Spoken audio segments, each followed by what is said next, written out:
Hello hi welcome back to my channel. అందరు ఎలా ఉన్నారు? నేనైతే చాలా బాగున్నాను. అండ్ ఇంకా ఈరోజు అయితే మీ అందరికీ నా శ్రీరామనవమి బ్లాగ్ని షేర్ చేసుకోబోతున్నాను. నేను శ్రీరామనవమి అయ్యి కూడా ఆల్మోస్ట్ 15 days అయిపోయింది. బట్ బ్యాక్ ఎండ్లో చాలా వ్లాగ్స్ ఉండబట్టి ఇంత డిలే అయింది. I'm so sorry for that. So channel ఎవరైనా ఫస్ట్ టైం కనుక చూస్తున్నట్టయితే సబ్స్క్రైబ్ చేసుకుని పక్కన బెల్ రింగ్ చేయడం మర్చిపోవద్దు. అండ్ ఆల్రెడీ ఛానల్ని సబ్స్క్రైబ్ చేసుకుని నన్ను సపోర్ట్ చేస్తున్న ప్రతి ఒక్కరికి thank you so much.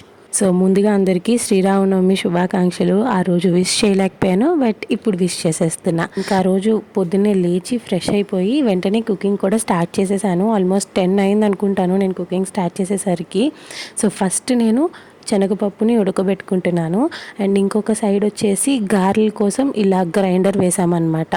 So మా ఇంట్లో శ్రీరామనవమి ఎప్పుడు ఎలా ఉంటుంది అంటే పొద్దున్న దేవుడికి నైవేద్యం కింద వడపప్పు, పానకం, సన్నిమిడి ఎలా అయితే పెడతామో ఇంకా మధ్యాహ్నం లంచ్కి మహా అయితే పులిహోర లేదంటే ఏదో ఒక స్వీట్ లైక్ సేమియా పాయసం కానీ పరవన్నం కానీ ఉంటుంది. అంతకుమించి మా ఇంట్లో ఏం స్పెషల్ వెరైటీస్ ఎప్పుడూ వండలేదు. బట్ దిస్ ఇయర్ నేను కొంచెం స్పెషల్గా చేద్దాము, ఓకే ఒక ట్రయల్ వేద్దాము. ఎప్పుడు పిండి వంటలు నేను అంత చేయలేదు కదా పర్ఫెక్ట్గా నా చేతులతో. ఎప్పుడైనా మమ్మీ కానీ అత్తయ్య కానీ చేసేస్తూ ఉంటారు. బట్ దిస్ ఇయర్ నా అంత నేనే చేద్దాము అని చెప్పేసి అనుకున్నాను. సో అందుకనే ఫస్ట్ బూరెల కోసం శనగపప్పుని ఉడకబెట్టేస్తున్నాను. అండ్ గారెల కోసం ఒక సైడ్ చూసారు కదా రుబ్బు నలుగుతూ ఉంది. ఈ లోపు వచ్చేసి నేను బెల్లం తురిమేసి పక్కన పెట్టేసుకున్నాను. అండ్ అన్నం కూడా ఉడుకుతూ ఉంది. ఇంకొక పక్క ఇక్కడ నేను ఏం చేస్తూ ఉన్నానంటే సేమియా పాయసం ప్రిపేర్ చేస్తున్నాను. సేమియా సగ్గుబియ్యం కలిపేసి పాయసం అయితే చేశాను. సో ఫస్ట్ నా లంచ్ మెనూ ఏంటో చెప్పేస్తాను. పులిహోర, సేమియా పాయసం, బెల్లం గారెలు, నార్మల్ గారెలు, తర్వాత మా డాడీకి ఎంతో ఇష్టమైన పెరుగు గారెలు అలాంగ్ విత్ బూరెలు. సో ఇవే అనమాట నేను ఈరోజు ప్రిపేర్ చేయబోతున్నవి. సో ఎంతవరకు ప్రిపేర్ చేస్తాను ఏంటి అనేది మీరు వీడియో ఎండ్ వరకు చూస్తే మీకే తెలుస్తుంది. ఇంకా ఆ తర్వాత వచ్చేసి ఇక్కడ ఏం జరుగుతుంది అంటే గారెలకి ముద్ద రెడీ అయిపోయింది. ఇప్పుడు వచ్చేసి బూరెలు వేయాలి అంటే లోపల పూర్ణం శనగపప్పుతో చేస్తాము. బట్ బయట నా తోపు చేస్తాం కదా ఆ తోపుకి గ్రైండ్ చేస్తూ ఉన్నారు. ఈ లోపు సేమియా పాయసం కూడా కంప్లీట్ అయిపోయింది. అండ్ అన్నం కూడా ఆల్మోస్ట్ ఇంకా కుక్ అయిపోతూ ఉంది.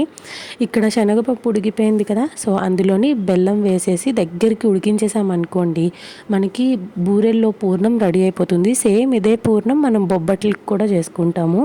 రెసిపీస్ ఏవి నేను క్లియర్గా చూపించట్లేదు బికాజ్ ఆ రోజు చాలా హడావిడి అయిపోయింది కాబట్టి. ఈ పూర్ణం అయ్యే లోపు ఇక్కడ ఏంటి అంటే గారెల ముద్ద ఎలాగా రెడీ అయిపోయింది కాబట్టి ఫస్ట్ పెరుగు ఆవడ కోసం పెరుగు మిక్చర్ రెడీ చేసేసుకొని ఉంచుకున్నాం అనుకోండి. వడలు ఒక సైడ్ ఆయిల్లో డీప్ ఫ్రై అవుతూ ఉంటే ఇంకా అయిపోయినవన్నీ తీసి పెరుగులో వేసేసుకోవచ్చు, అది ఈజీ అవుతుంది కదా అని చెప్పేసి ఫస్ట్ అయితే ఇక్కడ నేను పెరుగు మిక్చర్ ప్రిపేర్ చేస్తూ ఉన్నాను. ఎలాగా పెరుగు మిక్చర్ చేస్తున్నాను కాబట్టి మాకు కూడా బటర్ మిల్క్ అయితే కలిపేస్తున్నాను. నేను ఇంట్లో ఉన్నాను వంట చేస్తున్నాను అంటే డెఫినెట్గా 11 o'clockకి ఏదో ఒక కూల్ అండ్ డ్రింక్ ఇంట్లో వాళ్ళందరికీ ఇస్తాను. సబ్జా వాటర్ కానీ బటర్ మిల్క్ కానీ సగ్గుబియ్యం జావ కానీ లేకంటే బార్లీ జావ కానీ, అంతకీ కాదు అంటే మారేడు కానీ ప్రిపేర్ చేస్తూ ఉంటాను. అండ్ ఇంట్లోనే మారేడు ఎలా ప్రిపేర్ చేసుకోవచ్చు అనేది కూడా నేను ఆల్రెడీ వీడియో చేశాను. ఒకవేళ ఎవరైనా చూడకపోతే డిస్క్రిప్షన్లో లింక్ ఉంటుంది, చెక్ చేయండి. శనగపప్పుతో పూర్ణం ప్రిపేర్ అయిపోయింది. అన్నం కూడా ఉడికిపోయింది. ఈ లోపు నేను ఏం చేశాను అంటే పులిహోర తాలింపు కోసం మొత్తం తాలింపు అంతా పెట్టేసి పక్కన పెట్టుకున్నాను. అండ్ పులిహోర తాలింపు అవ్వగానే ఈ పెరుగు ఆవడ కోసం మజ్జిగ చేసి ఉంచుకున్నాను కదా దానిలో కూడా తాలింపు వేసేసాను. సో ఈ రెండు చేసేసరికి స్టవ్ ఖాళీగా ఉందని చెప్పి ఒక సైడ్ నేను రసం కూడా పెట్టేశాను. సో మనం చేయాల్సింది ఇంకా ఏంటి అంటే పూర్ణం అంటే లైక్ బూరెలు చేయాలి, ఇంకా తర్వాత గారెలు వేసుకోవాలి. సో ఫస్ట్ బూరెలు చేయాలి అంటే పూర్ణం ఉండలు చేయాలి కదా. సో ఈ ఇయర్ నాకు హెల్ప్ చేసింది ఎవరు అంటే మన వియాన్ బాబు. ఎంత క్యూట్గా ఉండలు చేస్తూ ఉన్నాడో కదా, వాడి బుజ్జి బుజ్జి చేతులతో నాకైతే చాలా బాగా అనిపించింది. మీరు నమ్ముతారో నమ్మరో మొత్తం ఉండలన్నీ కూడా వాడే రౌండ్ చేసి అక్కడ ప్లేట్లో పెట్టాడు. పిల్లలకి ఏదైనా ఒక పని చెప్పాము అంటే అది ఖచ్చితంగా చేయరు, బట్ చెయ్యొద్దురా అన్న పనిని చేస్తారు. ఆ రోజు కూడా నేను చెప్పాను వద్దు వియా నువ్వు లెగిసిపో నేను చేసుకుంటాను అంటే లేదు మమ్మీ నేను నీకు హెల్ప్ చేస్తాను అన్నాడు. సో 2 ఉండలు ఎలా చేయాలో చూపించాను. నేను ఎలా అయితే చెప్పానో సేమ్ అదే విధంగా వాడు కూడా చేసి చూపించాడు. I was super happy for that. పిల్లలు ఆబ్వియస్గా మెస్ చేస్తారు, మెస్ చేస్తున్నారు కదా అని చెప్పి వాళ్ళకి ఏ పనులు నేర్పించకుండా ఉన్నాం అనుకో, రేపు పొద్దున మనకి నిజంగా ఏదైనా ప్రాబ్లం వచ్చి నాన్న మనకి హెల్ప్ చేయరా అంటే నేను చెయ్యను అని క్లియర్గా ముఖం మీదే చెప్పేస్తారు. నేను ఫస్ట్ నుంచి నా వ్లాగ్స్లో అదే చెప్తున్నాను. Whether it may be a boy or a girl, irrespective of the gender, ప్రతి ఒక్కరికి కూడా మనం వాళ్ళ day to day life lead చేసుకోవడానికి కావాల్సిన బేసిక్ పనులన్నీ అవన్నీ నేర్పించాను. ఫర్ ఎగ్జాంపుల్ ఇక్కడ వియాన్ నాకు ఇలా హెల్ప్ చేస్తూ ఉన్నాడు కదా. కొంతమంది ఉంటారు, అదేంటి మీ అబ్బాయి ఇలా వంటలు చూడుతున్నాడా, ఆడపిల్లలు చేయాల్సిన పనులు మగపిల్లాడు చేస్తున్నాడు ఏంటి అని అంటారు. ఆడపిల్లలైతే ఏంటి, మగపిల్లలైతే ఏంటి, ఆ డిఫరెన్స్ మనం చిన్నప్పటి నుంచి చూపించాం అనుకోండి. ఈరోజు సొసైటీలో చూస్తున్నాం కదా, ఆ అమ్మాయిని ఇలా చేశాడు, ఈ అమ్మాయిని అలా చేశాడు. ఎవరైనా అలా బ్యాడ్ వేలో వెళ్ళాలి అన్నా that is only because of their parents fault అని నేను అనుకుంటాను. మనం పెంచే విధానం బట్టే ఏదైనా ఉంటుంది. ఇప్పుడు అమ్మాయికి చెప్తారు కదా, అమ్మ నువ్వు బయటికి వెళ్ళినప్పుడు జాగ్రత్తగా వెళ్ళాలి, లేకపోతే ఆల్ ది సేఫ్టీ ప్రికాషన్స్ ఏవైతే చెప్తామో అదేవిధంగా అబ్బాయికి ఎందుకు చెప్పకూడదు? అబ్బాయికి చెప్తే తప్ప? అసలు అలా తప్పేమీ లేదు. మనం చిన్నప్పటి నుంచి పిల్లల్ని ఎడ్యుకేట్ చేయాలి ఈక్వల్గా. సో అలా ఈక్వల్గా ఎప్పుడైతే ఎడ్యుకేట్ చేస్తామో అప్పుడే మనం ఈ రేప్స్ అని లేకపోతే ఈ నాన్ సెన్స్ అంతా చూడకుండా ఉంటాము. Okay, now coming back in to our blog. ఇక్కడ ఏం జరుగుతుంది అంటే పూర్ణం చేసేసిన తర్వాత వెళ్ళి నేను గారెలు వేశాను. నేను ఆల్రెడీ చెప్పాను కదా 3 టైప్స్ ఆఫ్ గారెలు వేస్తూ ఉన్నాను అని. సో యాక్చువల్గా ఏంటి అంటే ఒక చిన్న గ్లాస్ ఆఫ్ మినప్పప్పుని నానబెట్టాను అనమాట, ఒక ట్రైల్లా వేద్దాము అని. సో ఆ చిన్న గ్లాస్ ఆఫ్ మినప్పప్పునే యాక్చువల్గా మనం చేసుకునేవి గారెలే. ఈ గారెలనే మనం 3 వేస్గా మోడిఫై చేసుకోవచ్చు. ఒకటి చప్పటి గారెలు తినచ్చు, బెల్లం గారెలు తినచ్చు, పెరుగు ఆవిడ కూడా చేసుకోవచ్చు. సో చేసుకున్న గారెని ఎందులో డిప్ చేస్తామో దాన్ని బట్టి వెరైటీ మారుతుంది కదా. సో ఎందుకు మనం ఈసారి ఇలా ట్రై చేయకూడదు అని నేనైతే ఇలా ట్రై చేశాను అనమాట. ఈసారి బ్యాటర్ అయితే ఒకటే, ప్రాసెస్ కూడా ఒకటే. బట్ బెల్లం గారెలకి ఏంటి అంటే బెల్లం పాకం తీసి అందులో గారెలు వేస్తాము. పెరుగు గారెలకి ఏంటి అంటే మజ్జిగ చేసి తాలింపు వేసి ఇంకా ఈ గారెలు తీసుకెళ్ళి పెరుగులో వేస్తాము. అదే చప్పటి గారెలు అంటే నార్మల్గా మనం ఏదైనా గ్రేవీలో ముంచుకొని తింటాం అనమాట. This is the only difference. నేను వేసింది చాలా చిన్న గ్లాస్తో మినపప్పు వేశాను కాబట్టి ఆ రోజు ఫుల్ కామెడీ అయిపోయింది. ఎలా అంటే మా ఇంట్లో నలుగురు ఉన్నాం ఆ రోజు, అత్తయ్య కూడా రాలేదు. తలా నలుగురికి 4 పెరుగు గారెలు వచ్చాయి, 4 బెల్లం గారెలు వచ్చాయి, 4 నార్మల్ గారెలు వచ్చాయి అనమాట. అసలు విషయం చెప్పలేదు కదా, నేను గారెలు వేసేటప్పుడు ఆ గారి మొత్తం నూనె పీల్చేసింది. ఏంటి అంటే మా మమ్మీ రుబ్బు వేసేటప్పుడు వాటర్ ఎక్కువ వేసేసి రుబ్బేసినట్టుంది, లేకపోతే ఆ పప్పు ఫాల్ట్ నాకు అర్థం కాలే. కానీ మొత్తం ఆయిల్ పీల్ చేస్తే ఫస్ట్ గారెలు రాలేదని చెప్పాను కదా. ఆ తర్వాత ఏం చేశాను, పెరుగు ఆవిడ కోసం పుట్టుకుల్లాగా వేసేసాను అనమాట. అంటే చిన్న చిన్న బోండాల్లా వేసేసాను. అందుకనే ఆ పెరుగు గారెలు మాత్రం 4 ప్లేస్లో 8 వచ్చాయి. బట్ మిగిలినవన్నీ అందరికీ లెక్కలాగా 4 వచ్చాయి అన్నమాట. అన్నీ ప్రిపేర్ చేస్తూ ఉన్నాను బట్ ఏది టేస్ట్ చేయలేదు. సో ఇప్పుడు ఇంకా అన్నీ ప్రిపేర్ అయిపోతూ ఉన్నాయి కదా. ఫస్ట్ అయితే దేవుడి దగ్గర పెట్టేసుకుందాము, టైం అప్పటికే 1:30 అయిపోతుంది అని చెప్పేసి ఇంకా ఫైనల్గా చలిమిడి కలిపేసి పానకం కూడా ప్రిపేర్ చేసేసుకున్నాను. అండ్ పెసరపప్పు ఆల్రెడీ పొద్దునే నానబెట్టేశాను కాబట్టి చలివిడి, వడపప్పు, పానకం, దాంతోపాటు పులిహోర, సేమియా పాయసం, చప్పటి గారి, బెల్లం గారి, ఆ తర్వాత పెరుగు ఆవడ, ఇంకా ఫైనల్గా బూరెలు ఒక్కటి చేయాలి. ఆ బూరెలు చేసినప్పుడు మాత్రం నాకు మా మమ్మీ హెల్ప్ చేసింది. నేను మా అమ్మకు చెప్తూనే ఉన్నాను, అమ్మ తోపు గట్టిగా అయిపోయింది అందుకనే బూరి సరిగ్గా రావట్లేదంటే మా మమ్మీ ఒక డైలాగ్ వేసింది. ఏంటి అంటే నేను ప్రతి సంవత్సరం చేస్తాను నాకు తెలియదా అని చెప్పింది. బట్ నేను చెప్పిందే రైట్ అయ్యింది. గట్టిగా ఉందన్నమాట తోపు, అందుకనే బూరి ఆయిల్ని ఎక్కువ పీల్ చేసుకొని విడిపోతుంది. బట్ కొంచెం వాటర్ వేస్ట్ చేసామనుకోండి చక్కగా బూరి రౌండ్ షేప్లో వస్తుంది. నేను చెప్పిన తర్వాత మళ్ళీ మా మమ్మీ వాటర్ వేస్ట్ చేసిందిలేండి. సో ఇంక ఇక్కడైతే దేవుడికి నైవేద్యం పెట్టేసుకుంటున్నాను నేను చేసిన రెసిపీస్.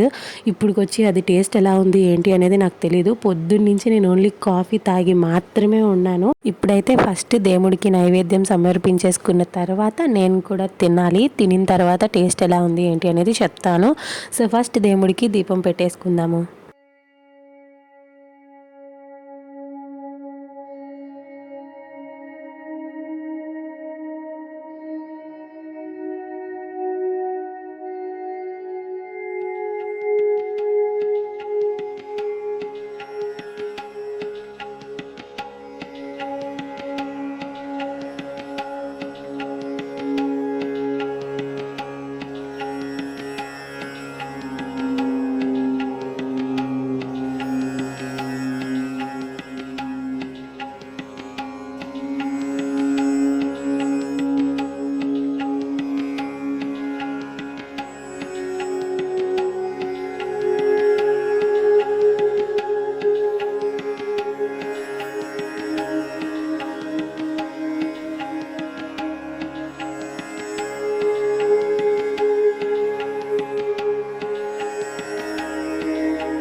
శ్రీరామనవమి అంటే ఫస్ట్ అందరికీ గుర్తొచ్చింది వడపప్పు, పానకం, సెలివిడి కదా. సో ఫస్ట్ మనం పానకంతోనే డేని స్టార్ట్ చేస్తాము. నేను కూడా పానకం తాగి ఇంట్లో వాళ్ళందరికీ పానకం పట్టించేసిన తర్వాత ఒక్కొక్కరికి అన్నం పెడుతూ వచ్చానమాట. మన బుజ్జిబాబు చాలాసేపటి నుంచి ఏమీ తినకుండా వాడు కూడా నాతో పాటే ఉన్నాడు. సో ఫస్ట్ వాడికి అన్నం పెట్టేస్తున్నాను. ఈలోపు డాడీకి కూడా, అందుకనే ఫస్ట్ డాడీకి వియాన్కి పెట్టేస్తూ ఉన్నాను. ఒక్కొక్కటి వేసాను చెప్పాను కదా, అందరికీ లెక్క మీదే వచ్చాయి.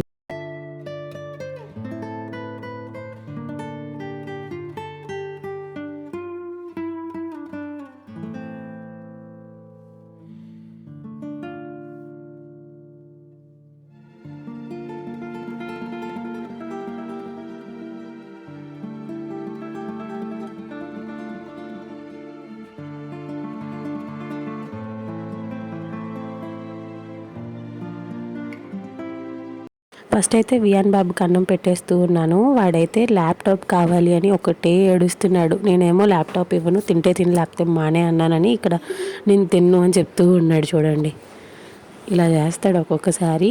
ఇంక ఇప్పుడు వాడికి అన్నం పెట్టేసిన తర్వాత నేను కూడా నా లంచ్ ప్లేట్ తెచ్చేసుకున్నాను. And this is my lunch plate. బెల్లం గారి అలాంగ్ విత్ బూరి, ఇంకా తర్వాత ఇది పెరుగు ఆవడ, సేమియా పాయసం అండ్ పులిహోర.